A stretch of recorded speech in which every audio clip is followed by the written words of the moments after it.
Did Jesus really spend 3 days in the tomb? Today is Holy Saturday. The tomb is sealed. Silence stretches across the earth. Heaven seems still, the disciples are hidden in fear, and hope feels buried beneath the weight of the stone. As we wait in this sacred silence, a question rises, one that many people ask, both believers and skeptics alike. Did Jesus really stay 3 days in the tomb before rising?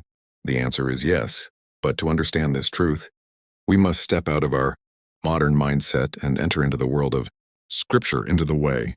Time was understood in the days of Jesus. Jesus himself said, "Just as Jonah was 3 days and 3 nights in the belly of the fish, so will the Son of Man be in the heart of the earth." Matthew 12:40. At first, this sounds like a strict 72-hour period. But throughout his ministry, Jesus also said repeatedly that he would rise on the 3rd day. So how do we reconcile these statements? Let's look at the timeline. Jesus died on Friday afternoon. Around the 9th hour, he was taken down from the cross and buried, quickly before sunset. Because the Sabbath was about to begin, that Friday evening marked the start of Saturday, the Jewish Sabbath. Jesus remained in the tomb throughout that entire day. Then early on Sunday morning, before dawn, the tomb was found empty. He had risen. Now if we count Friday, even though only part of the day Saturday, the full day Sunday, and even just the early hours, that makes 3 days. Why? Because in Jewish culture, time was counted differently from how we count it. Today, they used what is called inclusive counting, where any part of a day is considered a whole day. This wasn't unusual. It was normal. We see this clearly in the Old Testament.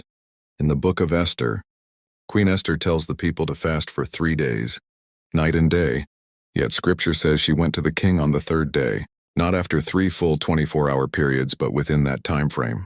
Another example appears in 1 Samuel 30. An Egyptian servant says he had not eaten for 3 days and 3 nights, yet the context shows it had not been a complete 72 hours.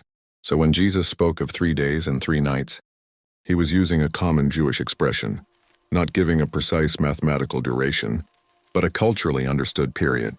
The people of his time understood this perfectly. That's why the early Christians never debated the timing. They all proclaimed with one voice, "He suffered under Pontius Pilate, he was crucified, died, and was buried. And on the 3rd day he rose again." This truth does not weaken our faith, it strengthens it. It shows us that Jesus spoke within the language, culture, and traditions of his people.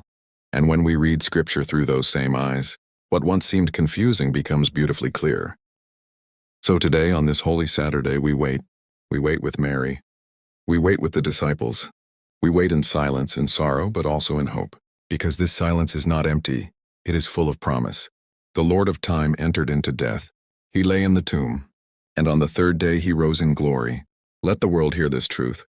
Christ has died, Christ was buried, Christ is risen on the 3rd day. This is our faith, this is the faith of the Church, and this is the truth that brings life to the world.